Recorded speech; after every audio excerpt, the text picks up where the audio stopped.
Salut les amis et bienvenue dans cette autre vidéo. J'espère que vous allez bien. Moi, ça va. Donc, aujourd'hui, dans cette vidéo, on va parler des certificats SSL Let's Encrypt sur les PAF FortiGate. Donc, dans cette vidéo, on va voir c'est quoi Let's Encrypt, comment ça fonctionne, quels sont les prérequis pour le déploiement, quelles sont les contraintes et les limitations, quels sont les cas d'utilisation concrets sur les PAF FortiGate. On va voir les étapes de déploiement, puis on va faire le cas pratique, c'est-à-dire le déploiement d'un certificat Let's Encrypt sur notre FortiGate. Donc, Let's Encrypt, c'est quoi? Donc, c'est une autorité de certification à but non lucratif, donc gratuite, automatisée et open source, qui permet donc de fournir des certificats SSL gratuits afin de sécuriser dans nos connexions vers les sites web en HTTPS. Donc, Let's Encrypt a été fondé, je crois, en 2014. Donc, ça fait un peu plus de 10 ans aujourd'hui.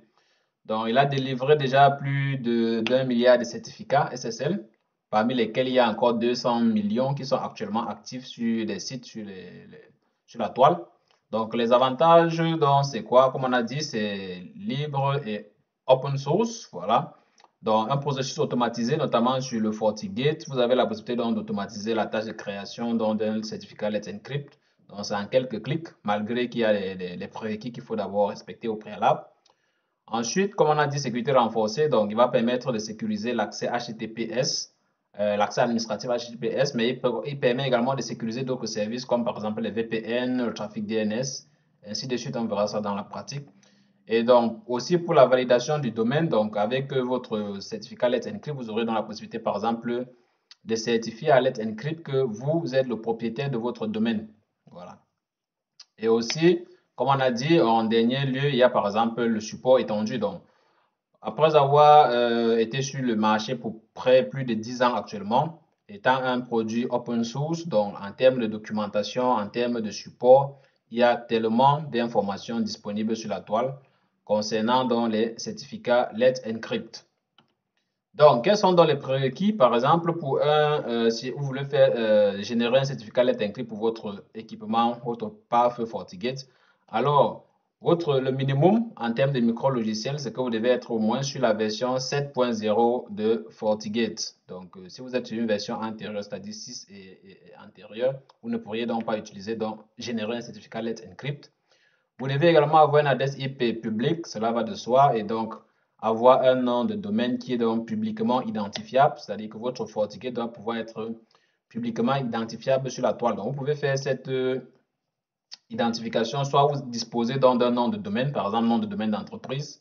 Si vous n'avez pas de domaine, vous pouvez donc utiliser le DNS dynamique qu'on peut activer directement sur l'équipement FortiGate. Donc, le DNS dynamique, c'est cette fonctionnalité qui permet donc, comme le DNS naturellement, de s'assurer que votre nom de domaine, un nom de domaine associé à un équipement est toujours utilisé pour cet équipement-là, quelle que soit l'adresse IP qui est en arrière. Donc, même si l'adresse IP change de temps à autre, alors le nom de domaine avec lequel l'équipement est identifiable sur la toile va rester le même. Donc aussi, naturellement, votre équipement doit disposer d'une interface qui est directement liée à Internet. Très souvent, cette interface-là va être utilisée donc pour les échanges avec le protocole ACME. Donc, le ACME, c'est quoi? Automated Certificate Management Engine. Donc, c'est le protocole qui est utilisé par Let's Encrypt. Donc, c'est couplé avec Let's Encrypt. C'est ça qui permet à Let's Encrypt de générer les certificats, de maintenir ces certificats-là au quotidien et de procéder au renouvellement de ces certificats-là. Donc, ça fait que vous devez donc disposer sur votre PAF d'une interface qui est accessible ou bien qui est reliée à Internet. Et vous devez donc naturellement autoriser certains ports pour que la communication de Let's Encrypt puisse s'effectuer, entre autres le port 53, 80, 443. Donc, ça, c'est les ports entrants. Et 443 doit être ouvert, c'est-à-dire les ports sortants. Maintenant, pour ce qui est des limitations, donc, certes, Let's Encrypt, il est gratuit, il est open source et tout ce qu'on a dit. Mais il y a donc quelques contraintes qui sont liées donc, à Let's Encrypt, entre autres, donc quoi? Pour que vous puissiez donc utiliser ou bien générer un certificat Let's Encrypt et l'utiliser sur votre PAF FortiGate, vous devez vous assurer que l'interface que vous allez choisir comme interface ACME, c'est-à-dire comme on a dit l'interface qui est disponible sur Internet, qui est lié à Internet. Ça peut être une interface WAN, voilà par exemple. Vous devez vous assurer que sur cette interface-là, il n'y ait pas d'IP virtuel configuré. Donc, si vous êtes dans un environnement où vous utilisez beaucoup les adresses IP virtuelles, pour par exemple connecter pour permettre, hier on a une vidéo qu'on avait faite sur les adresses IP virtuelles, vous allez retrouver ça. Donc, les adresses IP virtuelles vont vous permettre par exemple de donner accès à vos ressources intérieures, c'est-à-dire que vous avez par exemple des serveurs web, des serveurs de messagerie à l'intérieur de votre infrastructure, et vous voulez que ces serveurs-là soient accessibles depuis l'extérieur.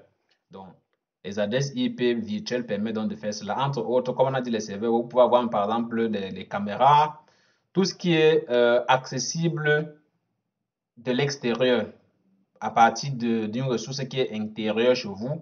Vous pouvez utiliser les adresses IP pour faire ces configurations-là. Donc, dans ces cas, si vous avez donc les adresses IP virtuelles sur cette interface-là, vous ne pourriez pas donc générer des certificats Let's Encrypt en utilisant cette interface-là.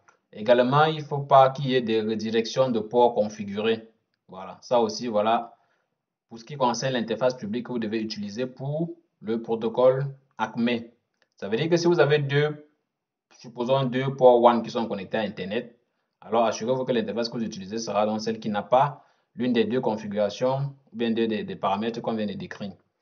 Et également, ce qu'il faut noter, c'est que les certificats Let's Encrypt ne sont pas appropriés pour, par exemple, faire du deep inspection ou bien de packet inspection. C'est-à-dire que si vous voulez faire de l'inspection des paquets, inspection approfondie des paquets, c'est-à-dire c'est un trafic qui existe sur FortiGate, donc inspection approfondie des paquets. Vous ne pourrez donc pas utiliser donc des certificats Let's Encrypt pour cela. Pour faire ce genre d'inspection, là, vous devez donc par exemple acheter un certificat chez un fournisseur tel que Sectigo, Comodo SSL, Digi7 et tout autre fournisseur de certificats.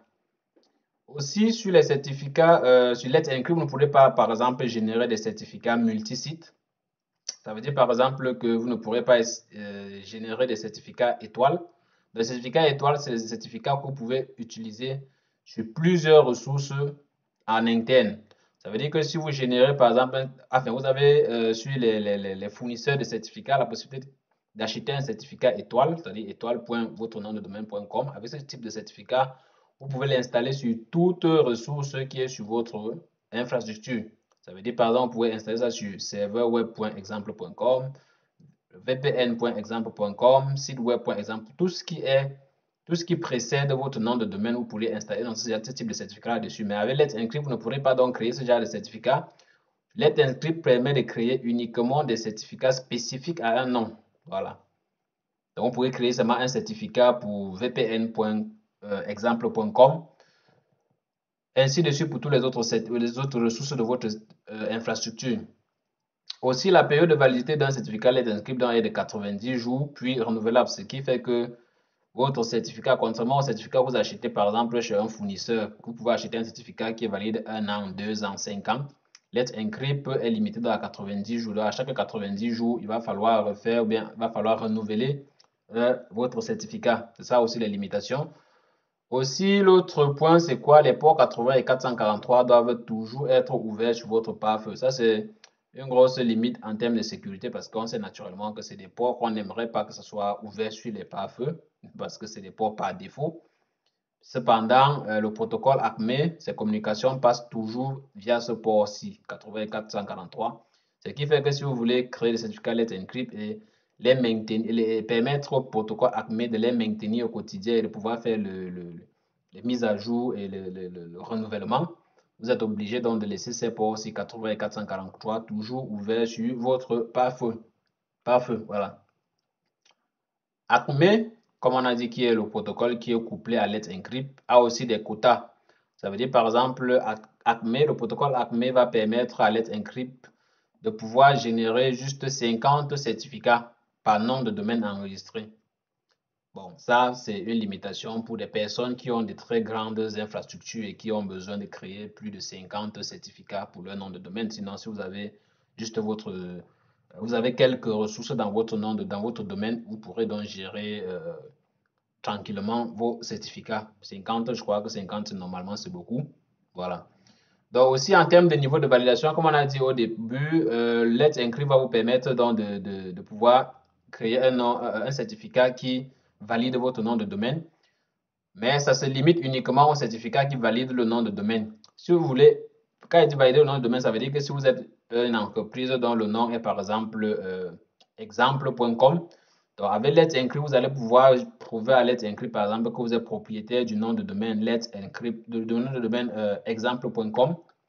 Cependant, vous ne pouvez pas par exemple créer des certificats qui identifient ou bien qui valident le nom de votre organisation. Vous savez par exemple qu'il y a des certificats, lorsque vous parcourez par exemple un site, quand vous regardez les détails du certificat, on vous dit par exemple que ce certificat-ci appartient à tel organisme, telle organisation. Par exemple, ce certificat appartient à Google, ce certificat appartient à Microsoft, ce certificat appartient à Amazon.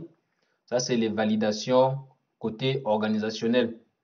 Donc ça, c'est les choses que Let's Encrypt ne va pas pouvoir faire. Let's Encrypt va se limiter donc à la validation donc de votre nom de domaine. Naturellement, ce qui est suffisant pour pouvoir gérer votre infrastructure. Donc, maintenant, compte tenu de tout ce qu'on a vu dans le précédent slide, on peut se dire que ok, les certificats Let's Encrypt ne sont finalement pas d'une utilité. Non. Les certificats Let's Encrypt, malgré les limitations qu'on a décrites tout à l'heure, permettent cependant de gérer ou de sécuriser plusieurs composants sur votre pare-feu FortiGate, entre autres. Sécuriser les accès HTTPS, c'est d'ailleurs recommandé, c'est l'une des méthodes de sécurisation qui est recommandée par FortiGate lui-même, c'est-à-dire d'utiliser des certificats générés par Let's Encrypt pour sécuriser les accès administratifs. Donc, il permet non pas seulement de sécuriser les accès administratifs HTTPS sur votre FortiGate, il permet également de sécuriser les communications SSL VPN. Voilà, ça veut dire que vos utilisateurs qui se connectent par le Forti client et veulent accéder aux ressources. Donc, ce certificat Let's Encrypt pourra donc également sécuriser ces communications. Pareil pour les authentifications utilisateurs. Donc, les utilisateurs veulent se connecter directement sur le FortiGate ou bien par des serveurs LDAP que vous aurez configurés sur votre FortiGate. Un certificat Let's Encrypt pourra donc également servir comme certificat pour sécuriser les connexions. Pareil pour les sécurisations des Wi-Fi. Ça veut dire que si vous êtes sur une infrastructure où vous avez par exemple les Forti AP, vous avez donc la possibilité d'utiliser les certificats Let's Encrypt donc pour sécuriser également les connexions ou les connectivités qui se font via le Wi-Fi. Pareil pour les trafics DNS. On va voir ça lors de la pratique.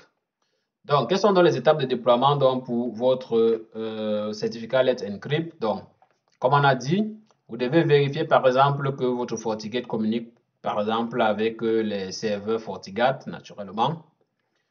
Si vous n'avez pas un nom de domaine que vous utilisez, par exemple le nom de domaine de votre entreprise, vous pouvez donc sur votre FortiGate utiliser donc le DNS dynamique. C'est ce qu'on va voir lors de la pratique. Vous devez vérifier que les ports 80 et 443 ne sont pas utilisés par plusieurs services. Très souvent, Let's Encrypt permet que les ports 80 et 443 soient utilisés uniquement pour les accès HTTPS, mais vous ne devez pas les utiliser également pour d'autres services comme le VPN ou bien tout autre service. Donc ça, il faut également vérifier. Il faut vérifier s'il y a des redirections de ports sur l'interface ACME. Il faut vérifier s'il y a des adresses IP virtuelles utilisées sur les ports 80 et 443, notamment sur l'interface ACME. Vous devez choisir également quelle est l'interface que vous avez utilisée comme l'interface ACME. Et puis, si tout est correct, vous passez donc à la création donc, du certificat. Donc là, on va passer dans le cas pratique. On va donc se connecter à notre pare-feu FortiGate ici. Donc, une fois connecté ici sur notre pare-feu FortiGate, je viens donc dans les réglages. Vous remarquerez donc ici que pour les accès administratifs, j'ai le port 80 et 443 qui sont pour l'instant les ports par défaut. C'est vrai que pour une sécurisation avancée, il est recommandé donc de changer ce port-ci, du moins les ports d'accès sécurisé. Il faut changer le numéro de port. Donc, vous remarquerez également que le certificat HTTPS que j'utilise ici, c'est le certificat par défaut qui vient avec FortiGate, donc le certificat GUI, le Fortinet GUI Server. Et vous remarquerez donc ici que juste en bas, on a un message d'avertissement qui dit pour une sécurité optimale, veuillez générer un certificat de confiance à l'aide de Let's Encrypt. Donc, vous voyez que Malgré les limitations qu'on a pu citer dans le slide tout à l'heure, Let's Encrypt reste cependant la méthode que FortiGate recommande pour sécuriser, pas forcément la seule, mais vu que Let's Encrypt est un processus qui est gratuit et open source, donc FortiGate ayant étudié Let's Encrypt pour voir si le certificat de Let's Encrypt est sécurisé, sécuritaire, donc FortiGate désormais recommande d'utiliser par exemple un certificat Let's Encrypt pour sécuriser les accès HTTPS sur votre pare-feu.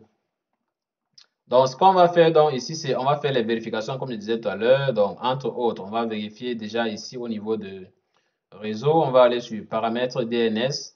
Donc, pour l'instant, j'utilise les serveurs FortiGate. Donc, moi, dans mon cas, par exemple, on va faire une pratique ici dans le cas où on n'a pas de nom de domaine d'entreprise. Donc, moi, je n'ai pas de nom de domaine ici. Moi, je vais donc me servir donc du FortiGate DDNS, dans le DNS dynamique. Donc, j'active simplement ici. Et puis, je vais choisir l'interface qui va être utilisée pour le DNS dynamique. Donc là, je choisis dans mon interface One, qui est mon interface qui est reliée à Internet naturellement. Ici, donc, vous devez savoir donc, que le DDNS sur FortiGate, il a 3 serveurs qui offrent le DDNS. Donc, ici, tout ce que vous avez à faire, donc, c'est choisir quel serveur est-ce que vous voulez utiliser. Donc, vous prenez un au hasard. Je vais prendre par exemple celui-ci. Et puis ici, on dit emplacement unique. Ici, vous devez donc donner une information qui permet d'identifier donc de façon unique votre FortiGate sur la toile. Vu que ça, c'est une information que tout le monde dispose. Donc ici, vous devez donc pouvoir mettre à cet emplacement une information qui est unique sur la toile. Pour faire simple, par exemple, pour vous montrer comment ça fonctionne et montrer que ça, c'est l'information que vous devez mettre ici est unique. Donc, si je mets par exemple FortiGate, il me dira donc par exemple que FortiGate naturellement n'est pas disponible vu que voilà, c'est flagrant quand même de vouloir utiliser FortiGate. Donc ici, il faut mettre donc par exemple un nom qui identifie votre équipement. Donc moi, je ne vais pas aller loin. Je vais juste mettre ici là my-device. Voilà. J'appelle ça comme ça my-device.forti.ddns. Sinon, dans votre cas, vous devez mettre quand même un nom qui est symbolique, qui signifie, vu que ça, c'est une information que vous allez enregistrer de façon unique sur ce serveur DDNS. Donc, vous mettez une information unique ici. Il va donc aller derrière, capter votre adresse IP publique et puis associer cela ici. Comme j'ai dit, le DDNS, c'est le service qui va permettre donc peu importe l'adresse IP qui change en arrière sur votre FortiGate, à chaque fois, le DNS dynamique va aller chercher l'adresse IP qui est derrière votre équipement et associer ça au nom que vous aurez choisi ici. Donc, quand je fais ceci, c'est correct, je fais appliquer. Donc là, c'est bon, j'ai mon nom de domaine, ça veut dire que mon équipement est désormais identifiable sur la toile avec ceci. Donc, maintenant, autre vérification que je vais effectuer, je viens donc sur VPN, par exemple, ici, je regarde paramètres SSL, VPN SSL. Je m'assure que le port d'écoute ici n'est pas, par exemple, le port 443, parce que ça, c'est l'un des points où les gens ne vérifient pas souvent et créent le certificat, ça échoue. C'est parce que par défaut, le VPN SSL fonctionne sur le port 443, qui est le même port qui est utilisé pour les accès HTTPS sur votre FortiGate. Donc, par défaut, du moins pour des raisons de sécurité, il faut souvent aussi venir changer ici. Et comme vous pouvez remarquer, je n'ai pas d'autre certificat que je peux choisir ici en dehors de certificat par défaut. Autre chose, comme on a dit, c'était de venir regarder dans les IP virtuels. Est-ce que j'ai des IP virtuels configurés ici? Donc, pour mon cas, je n'ai pas d'IP virtuel. Donc, pour moi, à ce niveau-ci, tout est correct. Donc, pour vérifier dans les certificats ou bien pour créer le certificat, je viens donc ici, là, dans la rubrique certificat. Donc déjà ici, je n'ai pas de certificat Let's Encrypt. Ou bien je peux aussi venir ici sur réglage et puis je lance à partir d'ici, créer un certificat.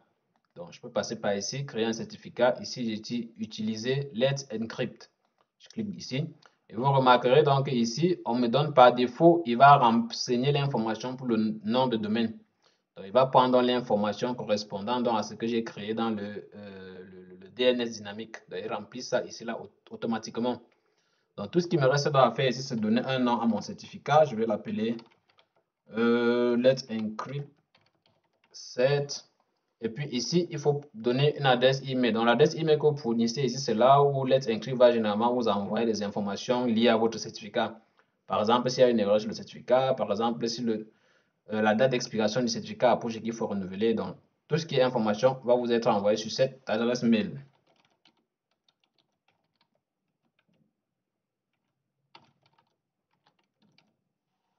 Ok, tout étant renseigné, je vais cliquer dans ici en bas sur créer.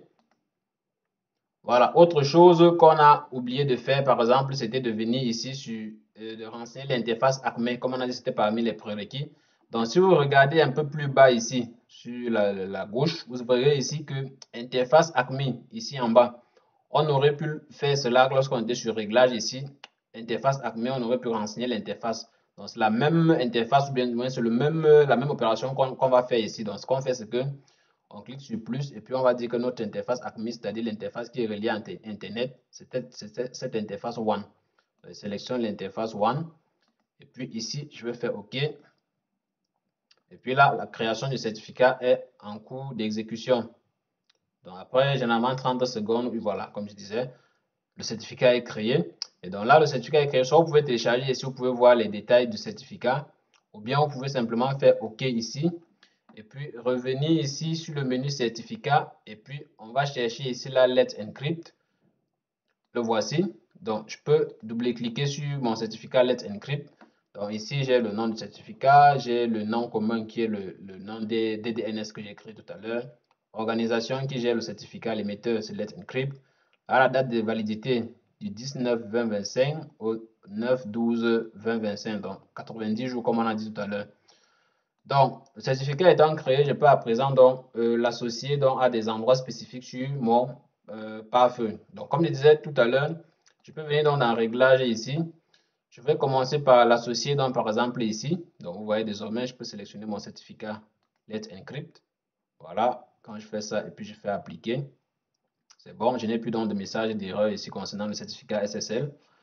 Autre chose, les endroits où je peux appliquer ce certificat, je peux venir ici sur utilisateur authentification. Je viens dans les paramètres d'authentification. Ici, je vais dire par exemple que pour tout ce qui concerne les authentifications des utilisateurs, que ce soit ceux qui se connectent directement sur le FortiGate ou bien ceux qui passent par les serveurs LDAP que nous avons configurés sur le FortiGate. Donc, on a une vidéo qu'on avait faite sur les serveurs LDAP. Donc, vous pouvez consulter ça. On a ça sur la liste des vidéos de cette chaîne. Tout ce qui est authentification utilisateur, je peux également venir ici et dire que tout ça doit être sécurisé via le certificat Let's Encrypt. Donc, je fais ça et puis je fais appliquer. Autre chose peut venir également dans le VPN ici. Je viens dans les paramètres VPN SSL et dis que désormais, tous mes utilisateurs, les communications qui vont s'effectuer via les connectivités, comme ils ont les FortiClients, quand ils se connectent par FortiClient et qu'ils effectuent les communications avec mon réseau, que tout cela soit surveillé par le certificat Let's Encrypt. Voilà. Et puis, je fais appliquer. Autre chose, je peux venir également ici sur réseau et puis je viens dans paramètres DNS. Donc également ici, je peux dire par exemple que tout ce qui concerne le protocole DNS, que le certificat qui soit utilisé pour vérifier le trafic DNS ici soit mon certificat Let's Encrypt. Je fais appliquer. Donc voilà les amis, voilà comment on procède pour créer notre certificat Let's Encrypt. Et puis, ça nous permet de sécuriser notre pare-feu FortiGate. Donc les amis, j'espère que la vidéo a été intéressante pour vous. Si vous avez des préoccupations ou des questions, laissez-les dans la section commentaires et on se fera un plaisir de vous répondre ou bien de vous donner plus d'informations. Donc les gars, on se voit dans une prochaine vidéo. Ciao!